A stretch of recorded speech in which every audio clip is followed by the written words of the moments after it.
الحمد لله وكفى وسلام على عباده الذين اصطفى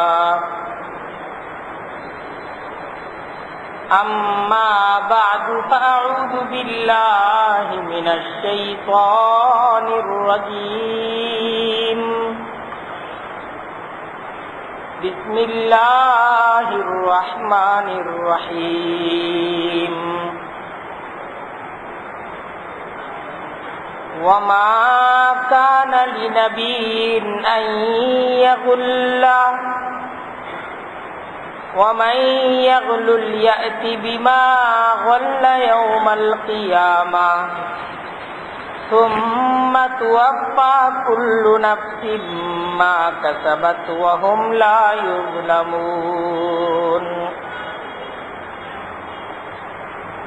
أفمن اتبع رضوان الله كمن باء بسخط من الله ومأواه جهنم وبئس المصير هم درجات عند الله والله بصير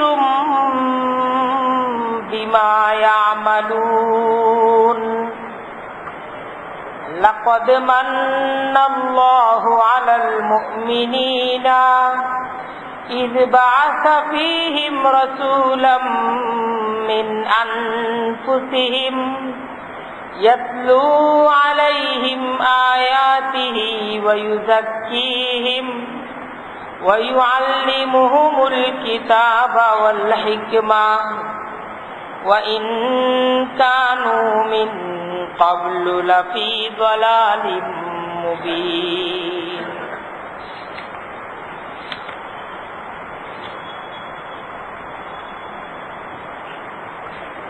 سبحانك لا علم لنا إلا ما علمتنا إنك أنت العليم الحكيم رب اشرح لي صدري ويسر لي أمري واحلل عقدة من لساني يفقهوا قولي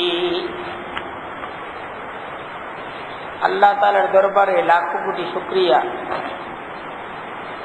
কোরআনে কারীমের তালিমকে সামনে নিয়ে আল্লাহ তাআলা আমাদেরকে আবারও একত্রিত হওয়ার তৌফিক দান করেছেন। শতকোটি দরুদ এবং সালাম প্যারা নবী হযরত মুহাম্মদ মুস্তাফা সাল্লাল্লাহু আলাইহি ওয়াসাল্লামের উপর, আল্লাহ তাআলা যার উম্মত করে আমাদেরকে সৌভাগ্যবান করেছেন। আজকে সূরা আলে ইমরানের 161তম আয়াত থেকে আমাদের আলোচনা শুরু হবে।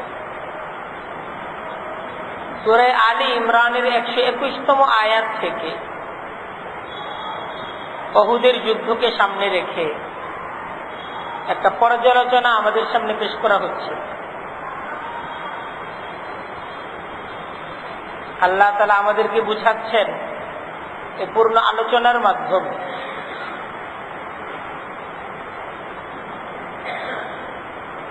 যে আমরা যদি তাকওয়ার উপর নিজ জীবনকে গড়ে তুলি, আমরা যদি ধৈর্যশীলতার উপর নিজ জীবনকে গড়ে তুলি, তো আল্লাহ তাআলা নিজ কুদরত দ্বারা আমাদেরকে সাহায্য করবেন, আমাদেরকে নুসরত করবেন। কেউ আমাদের কোনো ক্ষতি করতে পারবে না।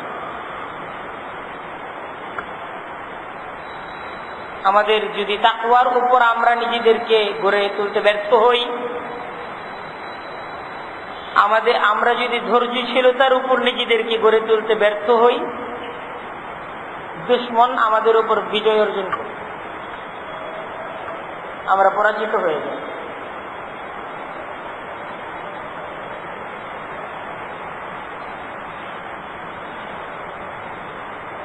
ইয়ানসুরকুমুল্লাহু ফালা গালিবা লাকুম ওয়া ইয়াখযুলকুম ফামান যাল্লাযী ইয়ানসুরকুম মিন বাদি ওয়া আলাল্লাহি ফালইয়াতাওয়াক্কালিল মুমিনুন। জয় পরাজয় এটা আল্লাহর হাতে। বিজয় দেওয়ার ক্ষমতা, পরাজয় দেওয়ার ক্ষমতাটা কার? আল্লাহ। এটা ভুল ধারণা যে যার কাছে অস্ত্র বেশি আছে সে বিজয় অর্জন করবে, যে প্রযুক্তিতে শক্তিশালী সে বিজয় অর্জন করবে, যার জনবল বেশি, যার সমর্থন বেশি সেই বিজয় অর্জন করবে, যার কাছে অর্থনৈতিক শক্তি বেশি সেই বিজয় অর্জন করবে। এটা ভুল ধারণা। আল্লাহ যাকে বিজয় দিবেন সেই বিজয় অর্জন। আল্লাহ দুর্বলকে সবলের উপর বিজয় দিতে পারেন, দরিদ্রকে ধনীর উপর বিজয় দিতে পারেন। সামান্য প্রযুক্তি কিছুই জানে না তাকে প্রযুক্তিশীলের উপর বিজয় দান করতে পারেন, পারেন না? পারেন। এটা বলতে হবে যে আল্লাহ পারেন। আমাদের ইয়াকিন নষ্ট হয়ে গেছে। কোরআনে কারীম এটাকে বারবার এটার মুযাকারার মাধ্যমে নিজের ইয়াকিনকে মজবুত করতে হবে। আমরা আজকে মনে করতেছি যার কাছে প্রযুক্তি আছে সে বিজয় অর্জন করবে, আমাদের সংখ্যা বাড়াতে হবে, যার সংখ্যা বেশি হবে তারা বিজয় অর্জন করবে। আমাদের টাকা পয়সা নাই, টাকা পয়সা কামাইতে হবে বিজয় অর্জন করার জন্য। আমাদের পরাজয়ের কারণ হলো টাকা পয়সা নাই, আমাদের পরাজয়ের কারণ হলো আমাদের কাছে প্রযুক্তি নাই, আমরা প্রযুক্তি ব্যবহার করতে পারতেছি না। আজকে যদি প্রযুক্তি ব্যবহার আমরা শিখতাম, জানতাম, তাহলে কেউ আমাদেরকে পরাজিত করতে পারতো না। এটা তো ভুল ধারণা, এটা ভুল ধারণা। এটা সম্পূর্ণ শিরকি আকীদা। এই ধরনের আকীদার কারণে মানুষ শিরকের সাথে জড়িয়ে যায়। আসলে জয় পরাজয়, জীবন মৃত্যু সমস্ত কিছু কার নিয়ন্ত্রণে? আল্লাহর নিয়ন্ত্রণে। ইয়ানসুরকুমুল্লাহ, যদি তোমাদেরকে আল্লাহ সাহায্য করেন, ফালা গালিবা লাকুম, তোমাদের মোকাবেলায় কারো বিজয় নেই, কেউ বিজয় অর্জন করতে পারবে না। পারবে? কেউ পারবে? আল্লাহ যদি ঠিক করে দেন তোমার বিজয় হবে, সারা পৃথিবী পারবে না লড়াই করতে। ওয়া ইয়াখযুলকুম, আর যদি আল্লাহ তোমাদেরকে একা ছেড়ে দেন, আল্লাহ যদি সিদ্ধান্ত নেন তোমাদেরকে পরাজিত করবেন, অপদস্থ করবেন, ফামান যাল্লাযী ইয়ানসুরুকুম মিন বাদিহি, তবে কে আছে যে আল্লাহর মোকাবেলায় তোমাদেরকে সাহায্য করে বিজয় দান করবে? কে আছে? কেউ নাই। আছে কেউ? সেই ওয়া'আলাল্লাহ ফালইয়াতাওয়াক্কালিল মুমিনুন, আল্লাহর উপরই মুমিনদের সর্বাবস্থায় ভরসা করা যায়। আমার পরাজয়ের কারণ আল্লাহ তাআলা জয়ের জন্য যে জিম্মাদারি, যে দায়িত্ব আমাকে দিয়েছেন, আমার সে জিম্মাদারি পালনে ত্রুটি হয়েছে, এজন্য পরাজয় হয়েছে। এটাই কিন্তু এই পূর্ণ আলোচনার দ্বারা এই বিষয়টাকে উপস্থাপন করা উদ্দেশ্য। দেখেন, যুদ্ধের ময়দানে, উহুদের যুদ্ধে সাধারণ লোকদের ধারণা ছিল যে আমাদের সাথে স্বয়ং রাসূলুল্লাহ এই যুদ্ধের মাঝে উপস্থিত, রাসূলুল্লাহ আমাদের সাথে এই যুদ্ধের সেনাপতি, এই যুদ্ধে আমরা কিভাবে পরাজিত হই? আল্লাহ তো এই যুদ্ধে আমাদেরকে বিজয় দিবেন, কারণ আমাদের সাথে স্বয়ং রাসূলুল্লাহ এই যুদ্ধের মাঝে, যুদ্ধের ময়দানে উপস্থিত। বিজয় তো আসবেই, বিজয় আমাদের আসবেই, এরকম একটা ধারণা তৈরি হয়ে। দেখেন, আল্লাহ তাআলা মুসলমানদের বিজয়ের জন্য এটা শর্ত করেন নাই যে যুদ্ধের ময়দানে নবী তোমাদের সাথে থাকলে বিজয় হবে। তাহলে তো আমরা নবী নাই যেহেতু, তখন আমরা পরাজিতই হইতে থাকি। যদি আল্লাহর নবী আমাদের সাথে থাকতেন তাহলে আমরা পরাজিত হতাম না। আসলে জয় পরাজয়ের সম্পর্ক কোনো ব্যক্তির সাথে, কোনো জমানার সাথে না, এটা আমলের সাথে। বিজয়ের শর্ত আল্লাহ তাআলা দিয়েছেন তাকওয়া, বিজয়ের শর্ত আল্লাহ তাআলা নির্ধারণ করে দিয়েছেন ধৈর্য। নবীর সাথেও যারা যুদ্ধের ময়দানে ছিল তাদের জন্য এটা শর্ত ছিল। আজকে নবী নাই, আজকের মুসলমানদের জন্য এটা শর্ত যে বিজয় যদি অর্জন করতে চাও, বিজয়ের শর্ত হলো তাকওয়া, বিজয়ের শর্ত হলো ধৈর্য। এটা হলো বিজয়ের শর্ত। যদি তাকওয়ার মাঝে ঘাটতি দেখা দেয়, যদি ধৈর্যচ্যুতি ঘটে, যুদ্ধের ময়দানে নবী উপস্থিত থাকতে পারে, নবীর উপস্থিতিতেই মুসলমানরা পরাজিত হয়। আর যদি তাকওয়ার উপর মুসলমানরা নিজেদেরকে গড়ে তুলে, যদি ধৈর্যের চর্চা মুসলমানরা শক্তিশালী ভাবে করে, তো কিয়ামত পর্যন্ত মুসলমানদের বিজয়ের ওয়াদা আল্লাহ তাআলা এই শর্তের সাথে রেখেছেন। উহুদের যুদ্ধের এই পর্যালোচনা আমাদের সামনে হচ্ছে, আজকে এই পর্যালোচনা পেশ করা। এর মধ্যে আরেকটা বিষয়ের আলোচনা প্রাসঙ্গিক ভাবে উহুদের যুদ্ধের সাথে সম্পৃক্ত হিসেবে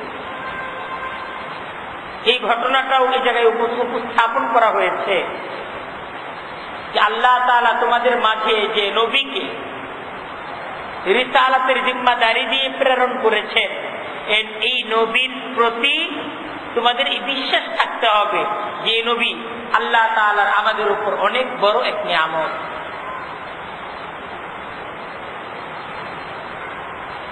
এই নবী অনেক বড় নিয়ামত। এই নবী আমাদের শিক্ষক, এই নবী আমাদের শিক্ষক, এবং এই নবী প্রেরণ এটা আল্লাহ তাআলার আমাদের উপর সবচেয়ে বড় নিয়ামত। এই অনুভূতি থাকতে হবে, নবীর প্রতি এই মহাব্বত, এই ভালোবাসা এবং নবীর আনুগত্যে নিজেদের উপস্থাপন থাকতে হবে পূর্ণভাবে। নবীর প্রতি তোমাদের যদি ধারণা হয়, নবীর প্রতি বিশ্বাসের মাঝে তোমাদের যদি কমতি হয়, নবীর প্রতি ভক্তিতে তোমাদের যদি কোনো ত্রুটি হয়, তাহলে সেই ত্রুটি তো অমার্জনীয়। উহুদের যুদ্ধে আল্লাহ রাসূল সাল্লাল্লাহু আলাইহি ওয়াসাল্লাম কিছু সংখ্যক সাহাবায়ে কেরাম তাদেরকে দুই পাহাড়ের মাঝখানে পাহারাদারির জন্য বিশেষভাবে নিযুক্ত করেছে। যুদ্ধের ময়দানে যখন মুসলমানদের আক্রমণে দিশেহারা হয়ে কাফেররা যুদ্ধের ময়দান থেকে একে একে পিছিয়ে যাচ্ছে, মুসলমানরা যুদ্ধের ময়দান থেকে গনিমত সংগ্রহ শুরু করে দিয়েছে। আরবের তৎকালীন সময়ের প্রথা ছিল গনিমতের ক্ষেত্রে যে যেই বিষয়কে গনিমত হিসেবে যুদ্ধের ময়দান থেকে টুকিয়ে তুলবে, এটার মালিক সেই হয়েছে। সেই যে গনিমত টুকাতে পারবে না সে বঞ্চিত হবে। সেই তীরন্দাজ বাহিনী যখন দেখলো যে যুদ্ধের ময়দানে গনিমত তো তারা টুকিয়ে ফেলছে, তারা গনিমতের দিকে ধাবমান, গনিমত সংগ্রহের জন্য। আল্লাহর রাসূলের হুকুম যে ছিল কোন অবস্থাতেই এই স্থান ত্যাগ করা যাবে না, আল্লাহর রাসূলের হুকুম পালনে তাদের মাঝে শিথিলতা দেখা যায়। তো তাদের সেই মনোভাবটাকে এ জায়গায় তুলে ধরা হয়েছে যে যেখানে স্বয়ং নবী যুদ্ধের সেনাপতি, তিনি সমস্ত কিছুকে নিয়ন্ত্রণ করছেন, তোমরা কিভাবে ভাবলে যে এই নবীর জিম্মাদারিতে, নবীর নেতৃত্বে যে যুদ্ধ, এই যুদ্ধের মাঝে বেইনসাফি হবে?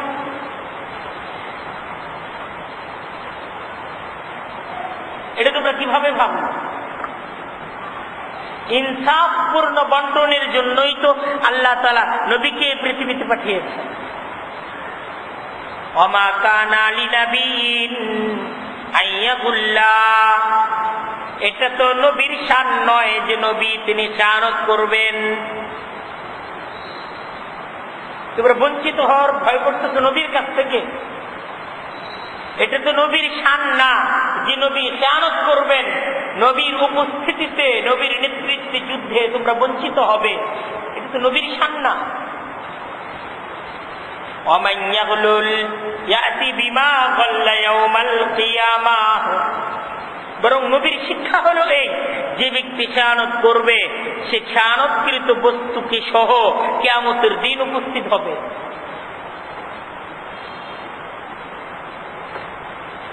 ومن يغلل, যে ব্যক্তি খেয়ানত করবে, যার দ্বারা তার অধীনস্থরা ক্ষতিগ্রস্ত হবে, যার দ্বারা তার অধীনস্থ যারা এরা বঞ্চিত হবে, কিয়ামতের দিন এই সমস্ত বস্তুকে নিয়ে সে উপস্থিত হবে।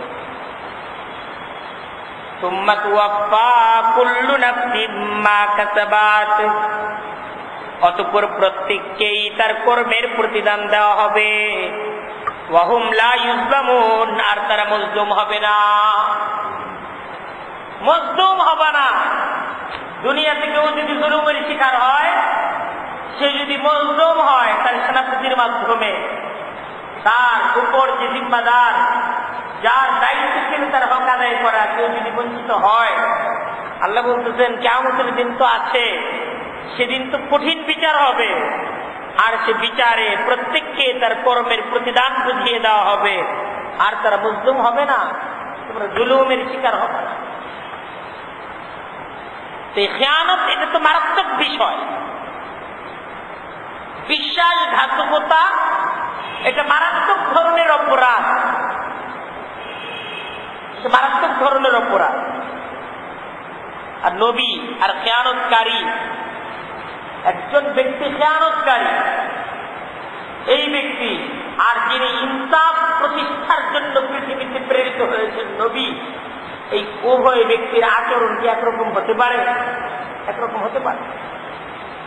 আল্লাহর সন্তুষ্টির অনুগত ব্যক্তি যেমন নবী আর খেয়ানতকারী এক না, আল্লাহ বলছেন এক না। আফামান ইত্তাবা রিদওয়ানাল্লাহ, যে ব্যক্তি আল্লাহর সন্তুষ্টির অনুসরণ করে,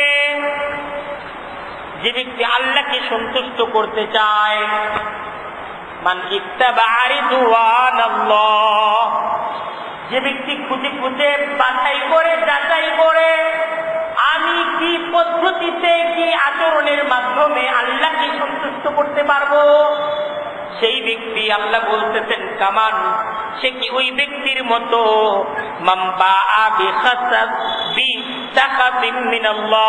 যে আল্লাহর অসন্তুষ্টি নিয়ে ফিরে গেছে, যে ব্যক্তি আল্লাহর অসন্তুষ্টির উপযুক্ত হয়েছে, যে তার কাজ দ্বারা আল্লাহকে অসন্তুষ্ট করে ফেলেছে, এই ব্যক্তি আর যে ব্যক্তি আল্লাহর সন্তুষ্টির পথে চলতেছে, এক এক এক না। এই দুইজন ব্যক্তি এক না। কেন এক না? মাওয়াহু জাহান্নাম, কারণ তার ঠিকানা হলো জাহান্নাম। যে ব্যক্তি আল্লাহর অসন্তুষ্টির উপযুক্ত হয়েছে, তার ঠিকানা তো জাহান্নাম। ওয়াবিসাল মাসীর, আর জাহান্নাম কতই না নিকৃষ্ট প্রত্যাবর্তন স্থল। এই জাহান্নামে যারা যাবে, এরা যে কত নিকৃষ্ট জায়গায় যাবে, কি কঠিন শাস্তি সেই জাহান্নামের মাঝে তাদেরকে দেওয়া হবে, এটা ভাষায় প্রকাশ করার মতো বিষয়। হুম দারাজাতুন ইনদাল্লাহ ওয়াল্লাহু বাসীরুম বিমা ইয়ামালুন। হুম, আল্লাহ বলতেছেন তারা, ইনদাল্লাহ, আল্লাহ তাআলার কাছে দারাজাত, তারা মর্যাদায় নানা স্তর বিশিষ্ট হবে, সন্তুষ্টির পথের পথিক, সে তো প্রিয় এবং আল্লাহ তাআলার কাছে প্রিয় হবে, আর জান্নাতের অধিকারী হবে। আর গজবের যোগ্য ব্যক্তি, সে আল্লাহর কাছে চরম ঘৃণিত হবে, আর সে জাহান্নামের উপযুক্ত হবে। এক তো না, একজন ব্যক্তি জাহান্নামে যাবে, সে জাহান্নামের উপযুক্ত, আর একজন ব্যক্তি জান্নাতের উপযুক্ত হচ্ছে। দুইজন ব্যক্তি এক, দুইজন ব্যক্তি এক না। যে খেয়ানত করতেছে, যে বিশ্বাসঘাতকতা করতেছে, সে তো জান্নাতের দিকে যাচ্ছে না, সে জাহান্নামের উপযুক্ত হচ্ছে। আর যে ব্যক্তি ইনসাফকে প্রতিষ্ঠা করছে, ন্যায়কে প্রতিষ্ঠা করছে, এই ব্যক্তিটা তো জান্নাতের দিকে যাচ্ছে। দুইজন ব্যক্তি কোন অবস্থাতে সমান হতে পারে না। আল্লাহ নবীকে তো এই পৃথিবীতে প্রেরণ করেছেন মানব জাতির জন্য নিয়ামত হিসেবে। নবী তো খেয়ালকারী হতে পারেন না। নবীর মাধ্যমেই তো ইনসাফ পৃথিবীতে প্রতিষ্ঠিত হবে। আল্লাহ বুঝাচ্ছেন, ওয়াল্লাহু বাসীরুম বিমা ইয়ামালুন। আর আল্লাহ তিনি তারা যা করে সব তিনি দেখেন। কাজী আমল অনুসারেই আল্লাহ তার আচরণকে পেশ করেন। বান্দার সাথে আল্লাহ সেই আচরণই করবেন বান্দার আমল যেমন হবে। যার আমল আল্লাহর সন্তুষ্টির কথা হবে, আল্লাহ তাকে তার প্রিয় হিসেবে তার সাথে আচরণ করবে, যে আমার প্রিয় বান্দা। আর যে আল্লাহর অসন্তুষ্টির পথের পথিক হবে, সে আল্লাহর অপ্রিয় বান্দা, আল্লাহর কাছে ঘৃণিত বান্দা, আল্লাহ তার সাথে ওইরকম ঘৃণিত ব্যক্তির মতোই আচরণ। হাল তাস্তাবিল হাসানাতু ওয়ালা সাইয়্যাত। দেখো, নেকি আর গুনাহ কিন্তু এক না। হাল তাস্তাবিল খাবিসু ওয়াত তাইয়্যিব। সৎ কাজ আর মন্দ কাজ কিন্তু এক না। লা ইয়াস্তাবি আসহাবুন নারি ওয়া আসহাবুল জান্নাহ। জান্নাতের অধিকারী ব্যক্তি আর জাহান্নামের অধিকারী ব্যক্তি কিন্তু এক না। এক না। জান্নাতি ব্যক্তি আর জাহান্নামী ব্যক্তি এক। জান্নাতকে কামাই করার জন্য আল্লাহর সন্তুষ্টির পথে চলতেই হবে। নিজের সমস্ত কিছুকে বিসর্জন দিয়ে আল্লাহর সন্তুষ্টিকে লক্ষ্য বানাতেই হবে। অন্যথায় যদি খেয়ালত করা হয়, যদি বিশ্বাসঘাতকতা করা হয়, এটা না জাহান্নাম, জাহান্নামের উপযুক্ত। আল্লাহ বুঝাচ্ছেন, লাকাদ মান্নাল্লাহু আলাল মুমিনিন। মুমিনদের প্রতি আল্লাহ অবশ্যই বড় মেহেরবানি করেছেন। লাকাদ মান্নাল্লাহু আলাল মুমিনিন। অবশ্যই আল্লাহ বড় ধরনের মেহেরবানি করেছেন আলাল মুমিনিনা, মুমিনদের প্রতি। মুমিনদের প্রতি আল্লাহর অনেক বড় মেহেরবানি। যারা আল্লাহকে বিশ্বাস করে, যারা আল্লাহর প্রতি চলতে চায়, আল্লাহর তাদের প্রতি অনেক অনেক অনেক বেশি মেহেরবানি। মেহেরবানিটা কি? ইয বা'আসা ফীহিম রাসূলাম মিন আনফুসিহিম।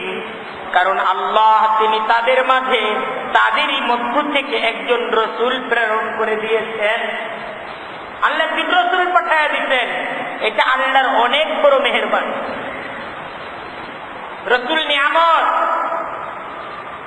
এ রাসূল কি জিম্মাদারি পালন করেন? কেন নিয়ামত? ইয়াতলু আলাইহিম আয়াতিহি। নবী তিনি আল্লাহর আয়াতগুলোকে মুমিনদের কাছে তেলাওয়াত করে শোনান। মুমিনরা যে শুনতেছে, কাফেরদেরকেও শোনান, কিন্তু কাফেররা তো শুনে না। মুমিনরা যখন শুনতে চায় যে আমি আল্লাহর হুকুম শুনতে চাই, আল্লাহর কোরআন শুনতে চাই, কে শোনান? নবী শোনান। নবী শোনাইছেন দেখেই তো মুমিনরা কোরআন শুনতে পারতেছে। নবী যদি কোরআন না শোনাতেন তাহলে তো মুমিনরা এরা আল্লাহর কালাম, আল্লাহর পক্ষ থেকে দেওয়া জিম্মাদারি, মুমিন আমি আপনি আমরা জানতাম? সেই নবী আল্লাহ তাআলার অনেক বড় এক নিয়ামত। কেন নিয়ামত? নবীর মাধ্যমে আমরা আল্লাহ তাআলার হুকুমের দাওয়াত, আল্লাহ তাআলাকে মানার দাওয়াত নবীর মাধ্যমে আমরা পাই। ইয়াতলু আলাইহিম আয়াতিহি। তিনি তাদেরকে তেলাওয়াত করে শোনান। আয়াতিহি, নিজ আয়াতগুলোকে, আল্লাহর আয়াতগুলোকে নবী তাদের সামনে তেলাওয়াত করে শোনান। এক নম্বর কাজ। ওয়ায়ুযাক্কিহিম। আর তিনি তাদেরকে পবিত্র করেন। নবী তাদেরকে কি করেন? পবিত্র করেন। ওয়ায়ুযাক্কিহিম, তাদেরকে সংশোধন করেন। নবী তাদেরকে তাজকিয়া করেন, তাদেরকে সংশোধন করেন, তাদেরকে পবিত্র করার ভিতরে মেহনত করেন। তাদের মাঝ থেকে যেন অপবিত্রতা দূর হয়ে তারা যেন পবিত্র এক আত্মার অধিকারী হয়, নবী সেই জন্য যত্ন এবং চেষ্টা করেন। ওয়া ইউআল্লিমুহুমুল কিতাবা ওয়াল হিকমা, আর নবী তাদেরকে কিতাব এবং হিকমত শিক্ষাদান করেন। এই সমস্ত কাজগুলো। তাহলে নবী পৃথিবীতে কেন এসেছেন? নবী কিন্তু বিজয় দেওয়ার জন্য আসেন নাই। নবীর সাথে বিজয়ের সম্পর্ক না, নবীর সাথে শিক্ষার সম্পর্ক। নবী শিখাবেন কোন পথে বিজয় আসবে, নবী শিক্ষা দিবেন কিসের মাধ্যমে পরাজয় আসবে, নবী শিখাবেন কোন পথে আল্লাহকে পাওয়া যাবে, নবী শিখাবেন যে কোন পথে জান্নাতের পথে অগ্রসর হওয়া যাবে।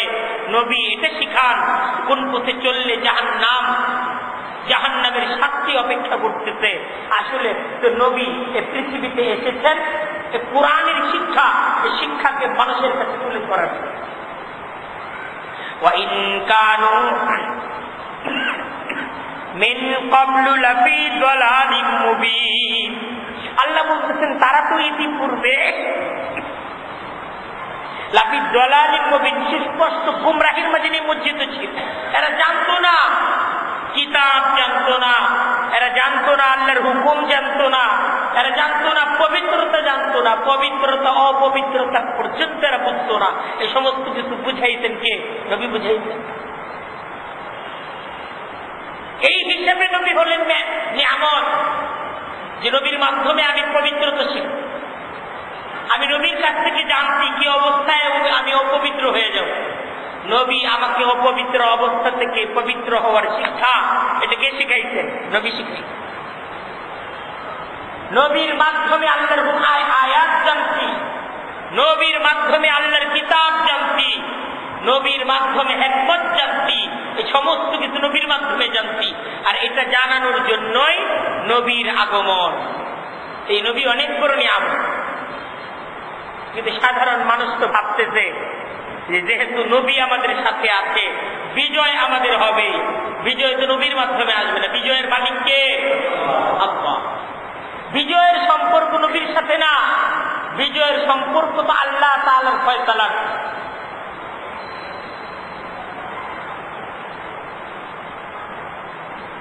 সফলতা ব্যর্থতার সম্পর্ক আল্লাহর ফয়সালার সাথে। আল্লাহ নবীকে বলতে, নবী কুল মানুষদেরকে বলেন লা আমলিকু লাকুম দাররান ওয়ালা নাফআ, তোমাদের কোনো ক্ষতি করার ক্ষমতাও আমি রাখি না, তোমাদের কোনো উপকার করার ক্ষমতাও আমি রাখি না। এই ক্ষমতা আমার কাছে নাই। এই ক্ষমতা কার কাছে? আল্লাহর কাছে।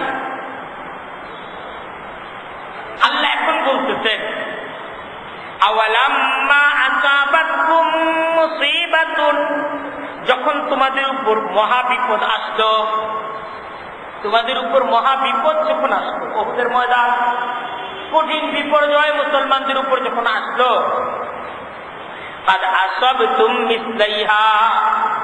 আচ্ছা যত বড় বিপদই তোমাদের উপর আসো, ইতিপূর্বে কিন্তু এর দ্বিগুণ বিপদ তোমরা পৌঁছিয়েছি, তোমাদের যারা পৌঁছেছিল কাফেরদের। উহুদের যুদ্ধে তোমাদের উপর কঠিন বিপদ আসছে। বিপদটা কি? যে তোমাদের 70 জন ভাই, 70 জন সাথী শহীদ হয়ে গেছে। আচ্ছা এর ইতিপূর্বের বছর কাফের যে 70 জন নিহত হইল, ওখানেই তো শেষ না। 70 জন কাফের নিহত হয়েছে, 70 জন বন্দী হয়েছে। তাদের বিপদটা তো তোমাদের চেয়ে দ্বিগুণ ছিল। আর এইবার তোমাদের বিপদ 1 গুণ, আর তাদের ইতিপূর্বের বছর বিপদ ছিল দ্বিগুণ। আচ্ছা তাহলে বিপদটা কাফেরদের উপর বেশি ছিল না তোমাদের উপর বেশি হয়েছে? কাফেরদের উপর বেশি। তোমাদের উপরে বিপদটা হিসাবে কম। আর এই বিপদ যখন তোমাদের উপর পড়তো, বলতুম, তোমরা বললে আন্না হাযা, এমন কি করে হলো, ইহা কোথা থেকে এলো, কেন আমরা পরাজিত হলাম? আবার পরাজিত হইলাম কেন? কেন পরাজিত হয়ে গেলাম? তোমাদের প্রশ্ন জাগতেছে কেন আমরা পরাজিত হয়ে গেলাম? অথচ স্বয়ং রাসূলুল্লাহ আমাদের সাথে যুদ্ধের ময়দানে, আল্লাহর রাসূল যুদ্ধের সেনাপতি, তিনি কেমন রাসূল? যুদ্ধের মাঝে আমরা পরাজিত হয়ে গেলাম। আল্লাহ বলতেছেন কুল, নবী আপনি বলেন, হুয়া মিন ইনদি আনফুসিকুম, এ পরাজয় তো তোমাদের কারণে হয়েছে। যুদ্ধের মাঝে পরাজয় কেন হয়েছে? তোমাদের কারণে হয়েছে। কারণ বিজয়ের জন্য যে শর্ত ছিল, বিজয়ের জন্য আল্লাহ তাআলার তরফ থেকে যেই চুক্তি ছিল, সেই চুক্তি তোমরা কি করছো? ভঙ্গ করছো। ইন্নাল্লাহা আলা কুল্লি শাইইন কাদির। জিনিসটি আল্লাহ, যে আল্লাহ তোমাদেরকে ইতিপূর্বে বদরের ময়দানে বিজয় দান করেছিলেন, তিনি পরাজয় দিতে পারেন। জয় পরাজয় এটা তো কার হাতে? এটা আল্লাহর। তোমরা সবর করনি, তোমরা এমন কাজ করেছো যে কাজগুলো তাকওয়ার বিরোধী। সেই হুয়া মিন ইনদি আনফুসিকুম, এ পরাজয় তোমাদের কারণে হয়েছে। আর আল্লাহ, যে আল্লাহ ইতিপূর্বে তোমাদেরকে বিজয় দিয়েছিলেন, সে আল্লাহ তোমাদেরকে পরাজয় দিয়েছে। তারপর দ্বিতীয় জবাব, ওমা আসাবাকুম ইয়াউমাল তাকাল জামআনি ফাবিইযনিল্লাহ। যে বিপদ তোমাদের পৌঁছেছে যেদিন উভয় দল তোমরা মুখোমুখি হয়েছিলে, ওমা আসাবাকুম, যে বিপদ তোমাদের পৌঁছেছিল, ইয়াউমা, সেদিন, ইলতাকাল জামআন, উভয় দল যেদিন মুখোমুখি হয়েছিল, উহুদের ময়দানে উভয় দল যেদিন পরস্পরে মোকাবেলা করেছিল, সেদিন তোমাদের যে পরাজয় হয়েছিল, ফাবিইযনিল্লাহ, সে পরাজয়টা আল্লাহর হুকুমে হইছে। পরাজয় হইল কেন? আল্লাহর হুকুমে হইতে পরাজয়। আল্লাহর ফয়সালা ছিল যে এই যুদ্ধে তোমরা পরাজিত হবা, এজন্য এই যুদ্ধে তোমরা পরাজিত। আল্লাহ চাইছেন এই যুদ্ধে তোমাদেরকে পরাজয় দিতে।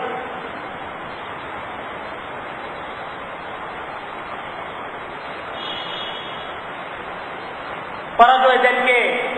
আল্লাহ। ওয়ালিয়ালামাল মুমিনিন। আর কেন এই যুদ্ধের মাঝে পরাজয় হলো? যেন আল্লাহ তিনি জেনে নিতে পারেন মুমিনদেরকে।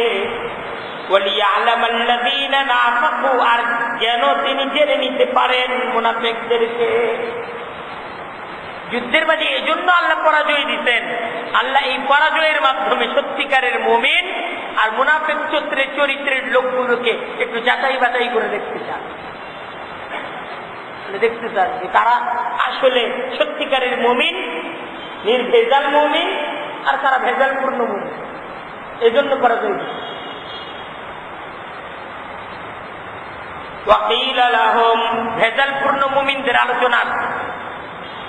ওয়াকিল আলাহম, আর যখন তাদেরকে বলা হলো, যুদ্ধের ময়দান থেকে মুনাফিক আব্দুল্লাহ ইবনে উবাই যখন চলে যাচ্ছিল এবং তার সাথে তার সঙ্গী সাথীরা যখন চলে যাচ্ছিল, তখন তাদেরকে বলা হয়েছিল, তাআলাও, তোমরা যেও না, তোমরা আসো, তোমরা থাকো, ফাজিলু ফি সাবিলিল্লাহ, আল্লাহর পথে লড়াই করো, আবিদফাউ, শত্রুকে প্রতিহত করো। এদেরকে বলা হয়েছিল তোমরা চলে যেতে, শত্রুর সাথে লড়াই করো। ক্বালু, তারা জবাব দিল, লাউ না'লামু কিতালান লাত্তাবা'নাকুম, যদি আমরা জানতাম এটা যুদ্ধ, অবশ্যই আমরা তোমাদের অনুসরণ করতাম। কিন্তু এটা তো যুদ্ধ না, আত্মহত্যা। কাফেরের সংখ্যায় 3 গুণের থেকে বেশি, তাদের সাথে লড়াই করা এটা যুদ্ধ করা না, এটা আত্মহত্যা করা। এটা কাদের যুক্তি ছিল? মুনাফিকদের যুক্তি। কারণ মুনাফিকরা দেখতো আগে সংখ্যা আমরা কম না বেশি, অস্ত্রে আমরা কম না বেশি, প্রযুক্তিতে আমরা কম না বেশি। মুমিনরা তো দেখে আল্লাহর সাহায্য।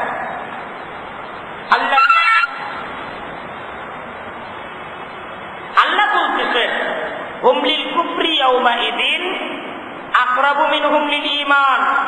ওই সমস্ত মুনাফিকরা সেদিন ঈমানের থেকে কুফরের বেশি কাছাকাছি।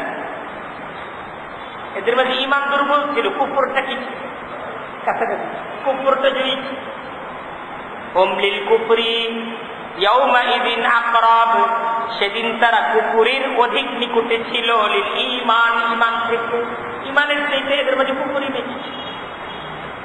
ইয়াকুলুনা বিআফওয়াহিহিম, তারা মুখে মুখে বলছিল মা লাইসা ফি কুলুবিহিম, যা তাদের অন্তরে ছিল না। মুখে এরা যা বলতেছিল অন্তরে ছিল অন্যটা।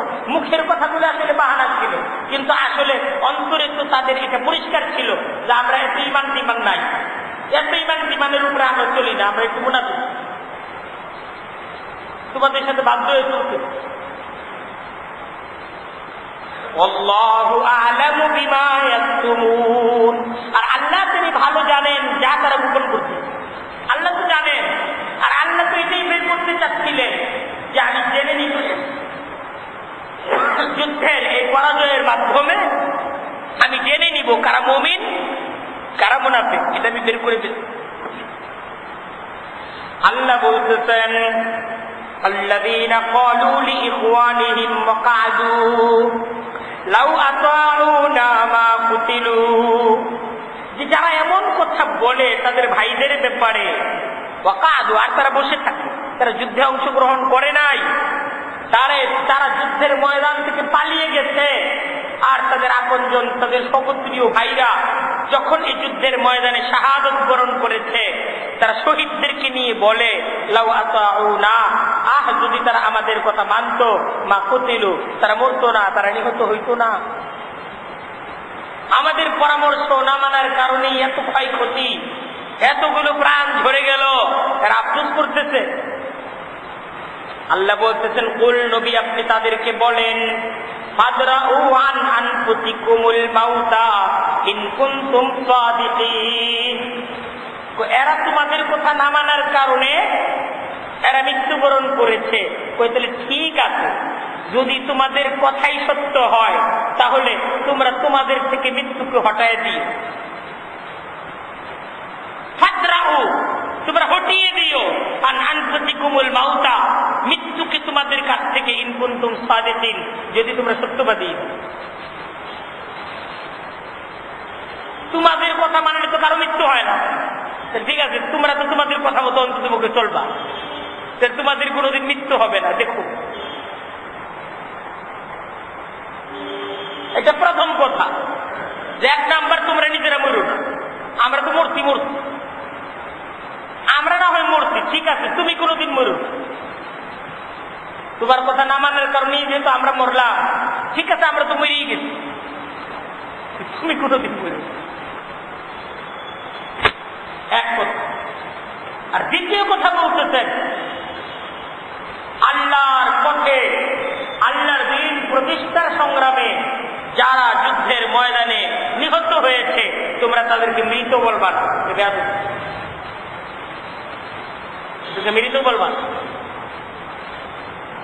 ওয়ালা তাহসাবান্নাল্লাযীনা কুতিলু ফী সাবিলিল্লাহ, যারা আল্লাহর পথে নিহত হয়েছে তোমরা ভাববে না আমওয়াতান, তাদেরকে মৃত ভাববে না, বলবে না, বলে মৃত মনেই করবা না। ওয়ালা তাহসাবান্নাল্লাহ, সূরা বাকারার মাঝে বলছে লা তাকুলু, মৃত বইল না, আর সূরা আলে ইমরানে বলতেছে মৃত ভাববা না। ওয়ালা তাহসাবান্না আল্লাযীনা কুতিলু ফী সাবিলিল্লাহ, যারা আল্লাহর পথে নিহত হয় তোমরা তাদেরকে মৃত ভাববে না। বাল আহইয়াউন ইনদা রাব্বিহিম ইউরযাকুন, বরং তারা জীবিত, তারা তাদের রবের কাছ থেকে তাদেরকে রিজিক দেওয়া হয়। বলা হচ্ছে যে আল্লাহ তাআলার তরফ থেকে তাদেরকে রিজিক দেওয়া। ফারিহিনা, তারা আনন্দিত, তারা পরিতৃপ্ত, তারা বড় আনন্দিত, বড় পরিতৃপ্ত। তোমরা তাদেরকে আফসোস করতেছ, ওরা কি অবস্থায় আছে জানো? তোমরা তো তাদেরকে আফসোস করছো, আরে মরে গেল, আমাদের মতো বাচ্চা থাকলো, আমরা বাচ্চা আছি, আমরা এত সুন্দর পৃথিবীর আলো বাতাস খাচ্ছি, এ মানুষগুলো শেষ হয়ে গেল, এরা যদি আরো কিছুদিন বাঁচতো আমাদের মতো, তারা এই দুনিয়ার আলো বাতাস খাইতো। আল্লাহ বলছেন না, তারা আল্লাহ তাআলার কাছ থেকে রিজিক পাচ্ছে, আল্লাহ স্বয়ং তাদেরকে রিজিক দিচ্ছেন, তারা খাচ্ছে। ফারিহিনা বিমা আতাহুমুল্লাহু মিন ফাদলি, মহান রব্বুল আলামিন নিজ অনুগ্রহে যা তিনি তাদেরকে দান করতেছেন তা পেয়ে তারা আনন্দিত, তারা পরিতৃপ্ত। হাদিসের মাঝে আসছে, নেককার ব্যক্তি যখন জান্নাতের কোন নিয়ামত, এই নিয়ামতের ছোঁয়া এটাকে সে যখন প্রাপ্ত হয়, সে আর এই আবদার করে না আল্লাহ আমাকে আরেকবার দুনিয়াতে যাইতে দেন, আরো আবার বন্দী করে আসে। কিন্তু শহীদ ব্যক্তি তার মনের মাঝে আকাঙ্ক্ষা থাকবে এত নিয়ামত, কারণ শহীদ হওয়া হলো সর্বোত্তম ইবাদত। এই সর্বোত্তম ইবাদতের প্রতিদানটাও তো হবে চূড়ান্ত এবং সর্বোত্তম প্রতিদান। প্রতিদান এরকম হবে, তাদের আফসোস জাগবে যে যদি আরেকটা জীবন থাকতো, আরেকবার শহীদ হইতে পারতাম, তাহলে আরো অনেক বেশি মর্যাদা লাভ করতে পারতাম।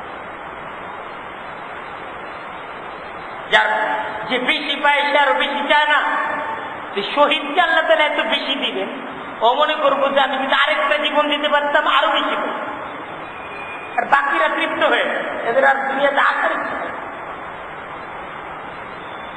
وَيَسْتَبْشِرُونَ بِالَّذِينَ لَمْ يَلْحَقُوا بِهِمْ مِنْ خَلْفِهِمْ, আর তারা আনন্দ বোধ করে, তারা শহীদ এর আনন্দ বোধ করে, বিল্লাযীনা তাদের ব্যাপারে, লাম ইয়ালহাকু বিহিম মিন খালফিহিম, লাম ইয়ালহাকু বিহিম যারা তাদের সাথে মিলিত হবে, মিন খালফিহিম তাদের পরবর্তীদের যারা এসে তাদের সাথে মিলিত হবে, তাদেরকে নিয়ে আনন্দ ভোগ করে যে আমাদের অন্যান্য ভাইরা যদি আমাদের মতো শহীদ হইতে পারত, এই শহীদ হওয়ার নিয়ামত এটা তারা লাভ করত।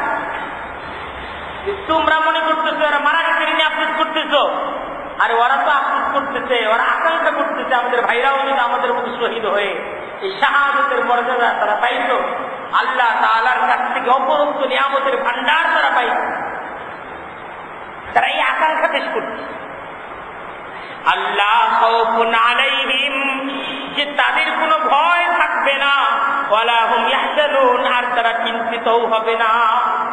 ইয়াস্তাবশিরুনা, যারা আল্লাহর পথের শহীদ তারা আনন্দ বোধ করে, বিনিআমাতিন মিনাল্লাহি ওয়া ফাদলিন, আল্লাহর তরফ থেকে পাওয়া নিয়ামত এবং অনুগ্রহে তারা আনন্দ বোধ করে। তারা কি করে?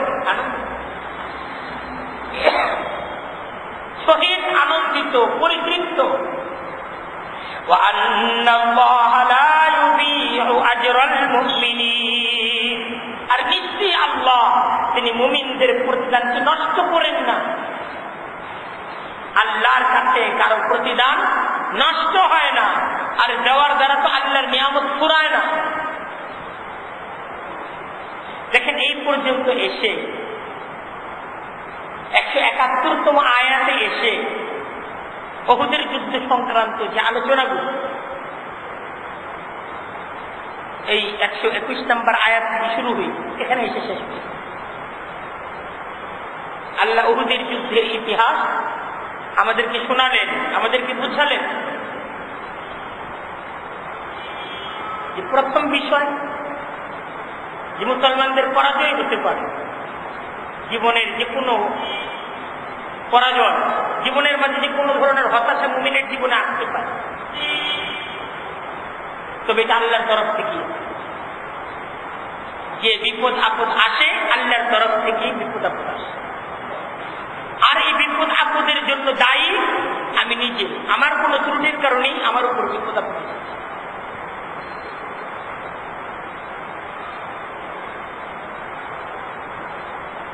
এবং সেই মুহূর্তে আল্লাহ তাআলার ফয়সালার উপর রাজি থাকা,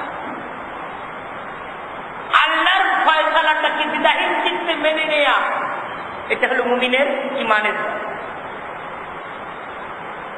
কারণ আল্লাহর ফয়সালাকে মেনে নেয়ার মাঝে মুমিনের জিন্দেগির চূড়ান্ত সফল। সে ফয়সালা যদি হয় শাহাদাতের ফয়সালা, এটাও সৌভাগ্য, এটি জীবনের পরাজয় না। শাহাদাতটা জীবনের দুর্ভাগ্য না, বরং শাহাদাতটা জীবনের সৌভাগ্য, এবং শুধু সৌভাগ্য না, জীবনের চূড়ান্ত কামিয়াবি এবং সফল। আর আমরা যখন আল্লাহ তাআলার পক্ষ থেকে দেওয়া শর্ত, ধৈর্যের উপর নিজেদেরকে গড়ে তুলব, তাকওয়ার উপর নিজেদেরকে গড়ে তুলব, দুশ্মন আমাদেরকে ক্ষতিগ্রস্ত করতে পারবে না। আল্লাহ তাআলার নুসরত, আল্লাহ তাআলার সাহায্যের ওয়াদা কিয়ামত পর্যন্ত মুমিনদের জন্য আছে, কিন্তু শর্ত পূরণ করতে হবে। আল্লাহ তাআলা আমাদের সবাইকে কুরআন কারীমের মাধ্যমে আল্লাহ তাআলা আমাদেরকে যে জীবন ব্যবস্থার দিকে দাওয়াত দিচ্ছেন, আল্লাহ তাআলা আমাদের সবাইকে সেই ইসলামের একজন সত্যিকারের নির্ভেজাল অনুসারী হিসেবে কবুল এবং মঞ্জুর করুন। আজকে এ পর্যন্ত ইনশাআল্লাহ।